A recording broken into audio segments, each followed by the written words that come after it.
It's Thursday the 16th of March and yesterday proved to be another eventful day.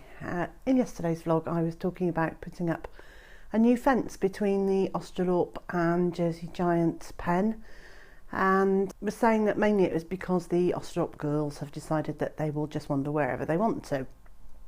Well, while I was recording the last of my vlog yesterday, there was an incident in the field and it highlighted to me the urgency with which I now need to get the fencing up, get tall fencing up between the chicken fields and address the chicken security quite properly. Now, if you're of a fragile nature or a bit squeamish, I suggest you fast forward to beyond me chatting to images of me doing something rather than just sitting here talking.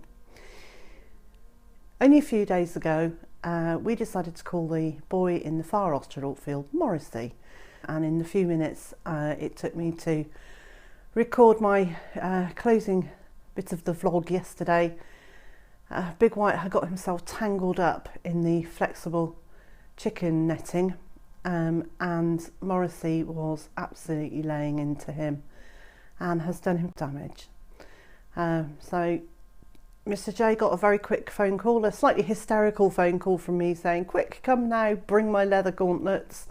So he immediately knew that it was a chicken problem.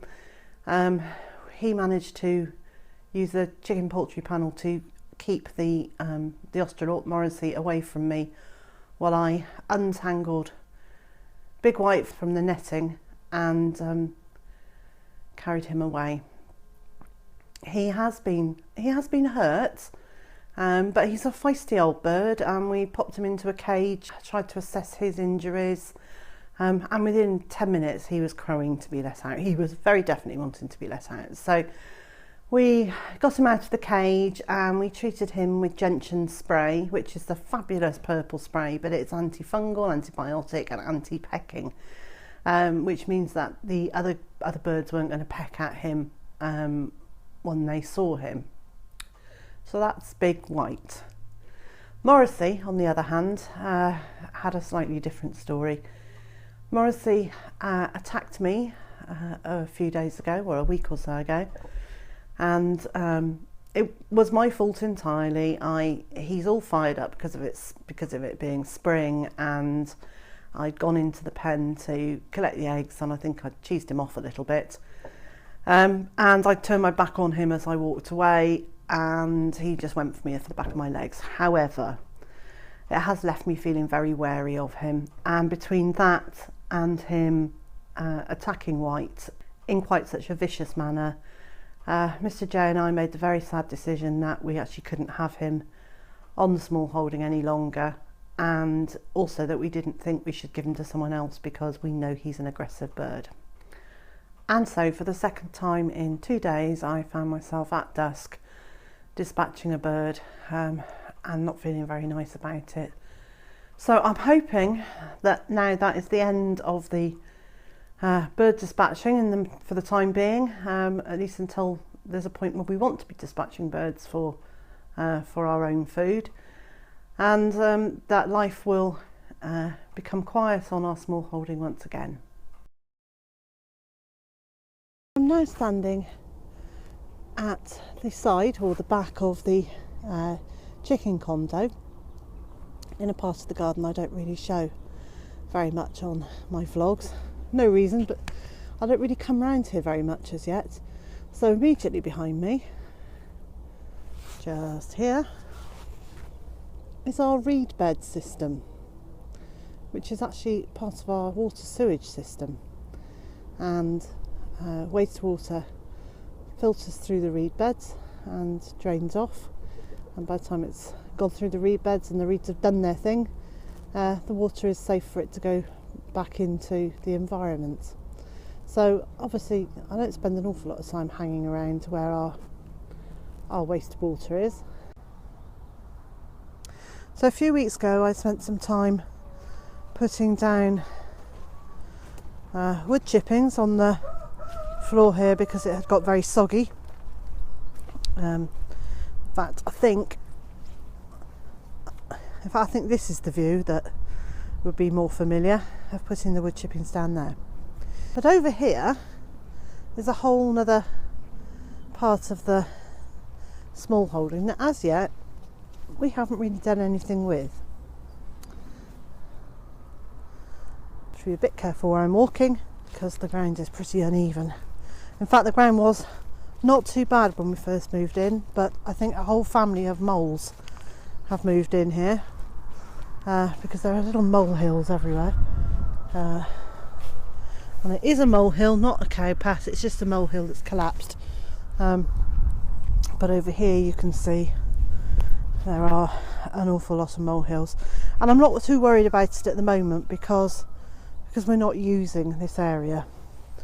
So this is what I call the piggeries. Well, it is a piggeries. It was a piggeries.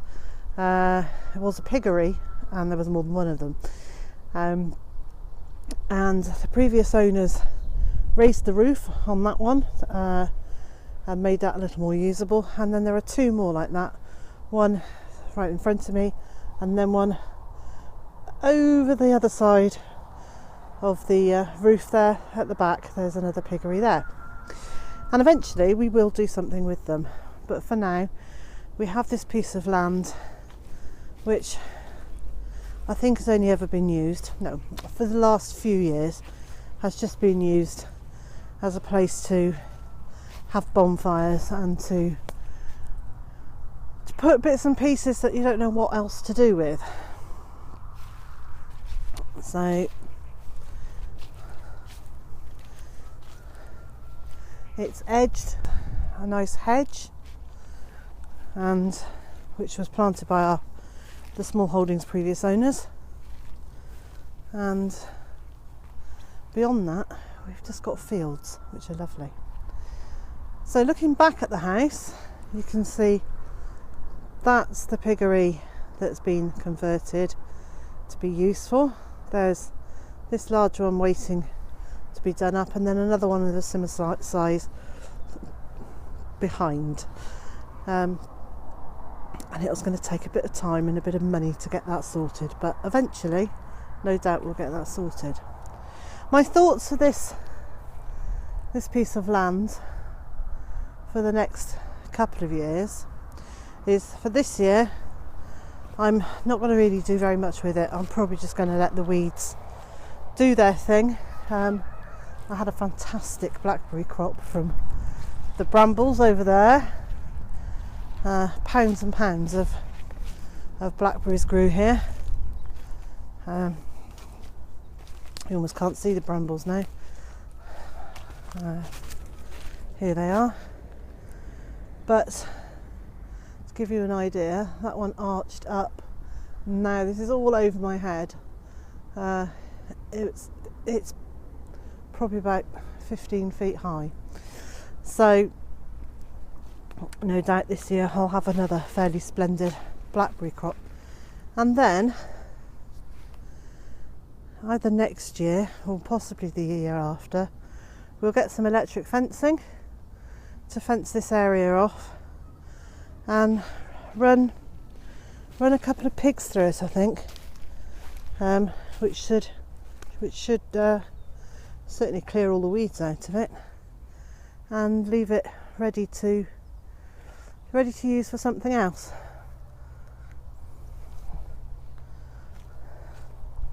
But it's a good piece of land. It's quite shady in the summer because we've got several enormous, and they really are enormous, sycamore trees. Well, to give you an idea, that's our Dutch barn, and they tower way above it. So, but they're beautiful. I really like them. I really, really like them. So here we go. This is the area at the back of the piggeries. If you're enjoying my videos, please press the like button, make a comment below, share it on social media, and of course, don't forget to subscribe.